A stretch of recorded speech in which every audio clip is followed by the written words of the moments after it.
Il y a quelques semaines, on apprenait que la Ville avait fait son choix pour le terrain qu'on allait céder au centre de services scolaires pour la nouvelle école du côté de Saint-Luc. Le terrain choisi par les autorités municipales est celui dans le secteur des Colibris, tout juste à côté de Imagim et du stade de soccer et de l'école Vision qui est de l'autre côté de la rue, pour vous situer un tout petit peu. Ça a fait couler beaucoup d'encre, beaucoup de réactions, des citoyens qui se sont regroupés, lettres d'opinion dans le journal, entrevue ici même il y a environ un mois à l'émission. Et là, ça a fait son bonhomme de chemin parce qu'il y a eu manifestation dans les derniers jours, plus de 200 personnes, une pétition qui est rendue à plus de 1400 signatures et le temps presse parce qu'en principe, la Ville devrait passer une résolution à l'Assemblée du mardi 9 avril pour céder légalement le terrain au centre de services scolaires. Avec nous pour en parler, l'un de ces citoyens, Guillaume Lemieux. Bonjour et bienvenue. Bonjour. Bon, faisons un bref retour dans le temps. La Ville annonce qu'on a choisi le terrain. Tout le monde est un peu surpris de ce choix-là. La Ville explique qu'il y avait, semble-t-il, 5 terrains à l'étude et que ce terrain-là n'est peut-être pas le terrain idéal, mais c'est celui avec lequel on jugeait qu'il y avait le moins d'inconvénients. Expliquez-nous un peu, d'abord, votre réaction et pourquoi, un mois plus tard, on est rendu avec une pétition de 1400 signatures. Bien, je vous dirais que c'est pas de choses qui se sont bousculées. Ça a commencé le 2, quand ils ont fait l'annonce, un vendredi après-midi. Bien, les gens, plusieurs personnes dans mon entourage, dans notre voisinage, on était un peu en état de choc. On était un peu surpris. Pourquoi c'est arrivé un vendredi? Est-ce qu'on peut regarder ça? On commence à avoir un peu plus d'informations. Là, ils disent, bien, c'est le choix qui est retenu, c'est final. Donc là, on s'est adressé à différentes personnes. On a commencé à jaser un peu et là, on s'est dit, regardez, on va faire une lettre pour montrer notre insatisfaction. Au début, on était 3-4 personnes à faire ça. On s'est ramassé 70 signataires de cette lettre-là. On s'est rendu compte justement qu'on n'était pas tout seul. Les gens dans le quartier sont mécontents. Les gens dans le quartier, la plupart à qui qu'on parle, encore aujourd'hui, qui ne sont pas au courant, c'est bien, voyons donc, comment ça, on n'était pas au courant, comment ça, on se fait imposer ça, comment ça, personne ne nous l'a dit auparavant. Ça, je vous dirais que, de loin, l'absence de transparence est l'élément déclencheur d'autant de colère. Et le fait également que ce boisé-là est utilisé par le voisinage. Cette portion-là, qui est considérée comme une friche par la Ville, qui, à nos yeux, ne l'est pas. On a même publié ce matin, même aujourd'hui, ce mercredi, un mémoire à cet effet-là, qui recense plus de 18 000 arbres, dont des arbres centenaires. Donc, on est quand même un peu surpris d'apprendre tout ça. On se fait expliquer entre les branches. Il y a eu plusieurs scénarios étudiés. On demande d'avoir accès à ces scénarios-là. On se fait refuser les demandes. Donc, je vous dirais que c'est un mécontentement général, je pense, et une volonté certaine de vouloir préserver cette parcelle de terrain-là qui a fait que tout ça a escaladé quand même assez rapidement. Bon, parce que dans l'Assemblée qui a suivi, la mairesse a pris quelques instants pour expliquer un peu le processus et pourquoi le choix avait été fait.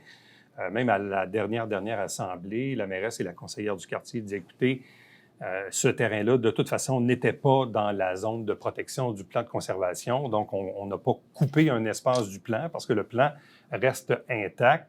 Et là, il y a comme comment je dirais, c'est pas tout le monde qui s'entend sur la définition de ce que c'est un boisé ou de ce que c'est de la friche. Exactement. C'est là un peu où on se dit, bien, c'est quoi au juste? Parce que quand on le regarde du haut des airs, on voit évidemment que c'est pas rempli à pleine capacité. Quand on le regarde à vue d'œil dans la rue, on voit quand même de la repousse. Oui. Donc, c'est quoi la définition d'une friche? Puis c'est quoi la définition d'un boisé? Pourquoi on ne s'entend pas sur cette définition-là? C'est une bonne question parce que je crois que c'est dans les dernières semaines, vous avez reçu également Mme Lehoux à ce sujet-là. Ouais. Vous avez fait une grande entrevue, vous avez parlé un peu de tout ça. Et elle disait, bien, si on avait entretenu la friche, on n'aurait rien de tout ça.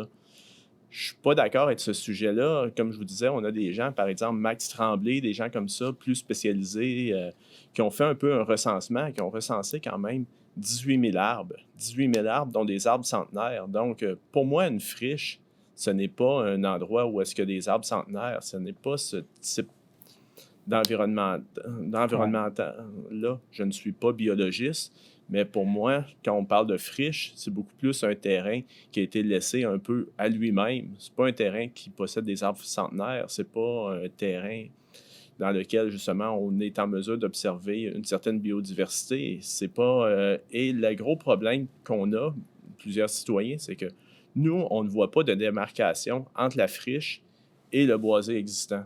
OK. Il n'y a aucune démarcation. Et même, il y a par exemple des journalistes du Canada français qui sont venus, qui ont marché le boisé. Et pour eux aussi, là, c'est quand même assez évident de voir qu'il n'y a pas de différence entre cette friche-là et le reste du boisé, mis à part le terme utilisé. Bon. Là, on le disait, il y a eu manifestation dans Oui. les derniers jours. Là, la pétition est rendue à plus de 1400 noms. Le temps Oui. presse. Il devait y avoir aussi une rencontre avec la mairesse. Est-ce qu'elle a eu lieu, cette rencontre-là? En fait, la rencontre est ce soir, le 3 avril, de 16h à 17h. Il y a une rencontre avec la mairesse. Elle a invité également Mme Lehoux, des gens du service scolaire et des employés de son cabinet et de la ville. Nous, on a demandé d'avoir accès aux documents, d'avoir un ordre du jour. On nous a dit que non, on a refusé. C'est une des raisons également pourquoi on a décidé de publier un mémoire et de mettre ce mémoire-là disponible au public, parce qu'on s'est dit, regardez, nous, voici nos inquiétudes et on aimerait ça justement en discuter. On a plusieurs inquiétudes. On doute qu'une heure soit assez pour parler de ça, mais encore là, je suis quand même optimiste au fait que la Ville a accepté de nous rencontrer, mais je fais preuve d'un optimisme, disons, prudent. Mais qu'est-ce que vous attendez de cette rencontre-là? Autrement dit, est-ce que vous pensez que la mairesse va simplement vous réitérer et répéter les arguments qui ont fondé leur décision, peut-être en l'expliquant davantage, mais au final, que la décision risque d'être maintenue, ou si vous pensez que la pression que vous avez exercée dans les dernières semaines et le mémoire que vous déposez aujourd'hui va amener le conseil, pas juste la mairesse, mais les élus à réviser cette prise de position?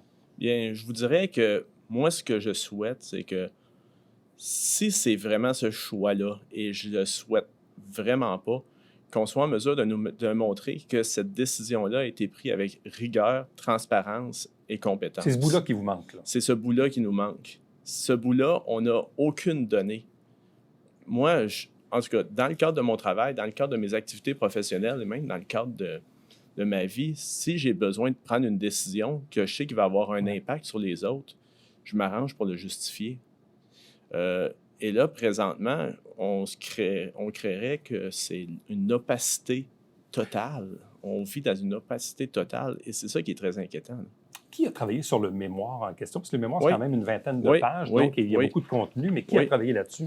Il y a plusieurs personnes. Le principal auteur, c'est tous des citoyens, en fait. C'est Martin Lucier a fait un travail incroyable à la rédaction.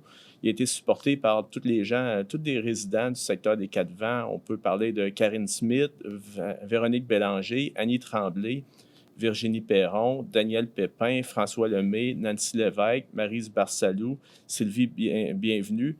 Et on a également les gens de Mère au front, SOS Boisé de la Pinède, ensuite de ça, le mouvement écologique du Haut-Richelieu, des gens de Prescrime Nature, des professeurs également à l'Université de Sherbrooke et des expertes en zoonoses émergentes dans le contexte des changements climatiques, des choses que je vous nomme là, mais demandez-moi pas de l'expliquer, Ouais.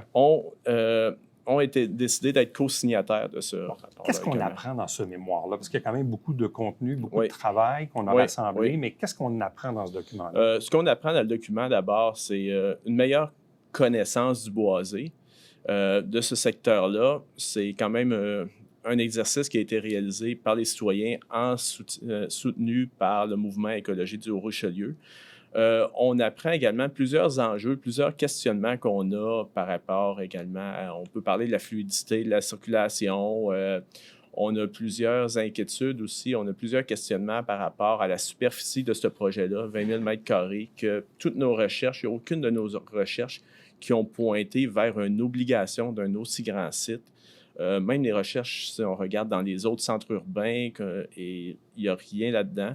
Il y a beaucoup aussi de recherches qui ont été faites par les citoyens par rapport à est-ce que c'est vraiment est-ce qu'on cède ce terrain-là gratuitement? Ce terrain-là, si je ne me trompe pas, a été acheté il y a quelques années.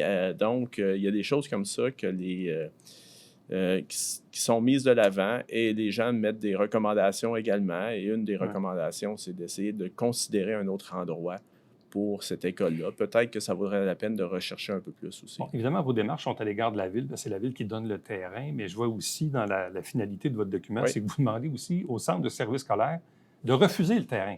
Parce qu'ultimement aussi, Oui. le centre de service scolaire était d'accord, parce que les deux entités se sont mis d'accord. Avez-vous fait des représentations auprès du centre de service scolaire? On a entamé des démarches. On travaille un peu également là-dessus avec les personnes là. Encore là, c'est toujours l'œuf ou la poule. C'est d'un côté, regardez, nous, on prend ce qu'on nous donne.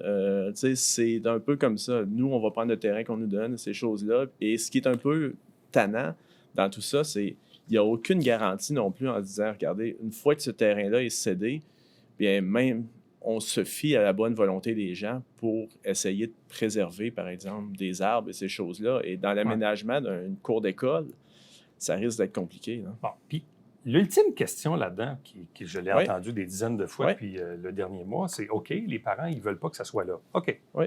Mais on la met où, l'école? Parce que c'est ça le problème. Oui. Le boisé à Lille, bon, visiblement, c'était peut-être pas le bon endroit, puis le terrain aurait été probablement très onéreux. Il y a l'histoire du centre Saint-Georges, mais la Ville dit qu'il y a à peu près juste le tiers du terrain qui appartient à la Ville. Il faudrait acheter ou exproprier, je ne sais trop, parce que l'exigence du ministère aujourd'hui, c'est d'avoir 20 000 mètres carrés, je pense, pour bâtir une école. Là. Ça, j'ai trouvé aucune référence à ça. Sur l'exigence du ministère? Cette exigence-là, autant dans les documents du provincial, dans des documents municipaux, il n'y a rien vraiment. Parce que si on ne la met pas dans le secteur Colibri, on la met où, cette école-là? Bien, c'est une bonne question. Il y a plusieurs secteurs, par exemple, si on regarde dans Saint-Luc, tout le prolongement, il y a beaucoup de développement de prévu, par exemple, proche des rues, si je ne me trompe pas, des Violettes et de ce coin-là, beaucoup plus en s'en allant vers Grande Ligne par rapport à Jean Talon. Il y a beaucoup de développement dans ce coin-là. Peut-être qu'il y aurait, d'un point de vue mobilité, d'un point de vue essayer d'avoir une école plus piétonnière, ça pourrait être intéressant. Il y a d'autres choses qu'on voit également dans certaines villes, dans l'obligation de céder des terrains. J'ai vu que la ville de Boucherville a décidé de céder un parc au centre de service scolaire. Et ce parc-là, pratiquement, c'était un espace gazonné avec certaines portions minéralisées, soit par de l'enrobé bitumineux ou bien du béton. Donc, il y a ces options-là également qui peuvent être regardées. Ça appartient déjà à la ville. Donc, c'est quelque chose qui peut être vu. De plus, en plus, la ville abandonne des patinoires parce que, veut pas, c'est la saison de patinage. C'est assez grand pour une école? C'est à regarder, c'est à observer. Il y a peut-être des parcs qui pourraient bien se prêter à la construction d'une école également. Il y a différentes choses qui peuvent être mises de l'avant aussi. Je crois qu'il faut réfléchir un peu plus et peut-être essayer de penser à ces sites-là comme les autres villes le font. Et comme je vous disais encore, l'obligation d'avoir 20 000 mètres carrés, on la trouve nulle part. Et une question que j'ai par rapport à ça également, là, on dit que c'est 20 000 mètres carrés pour une école primaire. Là, on prévoit faire des polyvalentes bientôt, d'autres écoles secondaires. Ça va être rendu quoi? 70 000 mètres carrés? C'est une autre question qu'il faut qu'on sache, qu'on doit se poser, parce que les prochains terrains devront être plus grands encore. Guillaume Lemieux, je dois vous arrêter là-dessus. Le temps file. Merci beaucoup. Bonne chance dans vos démarches. Merci. Restez avec nous. On vous revient après ceci.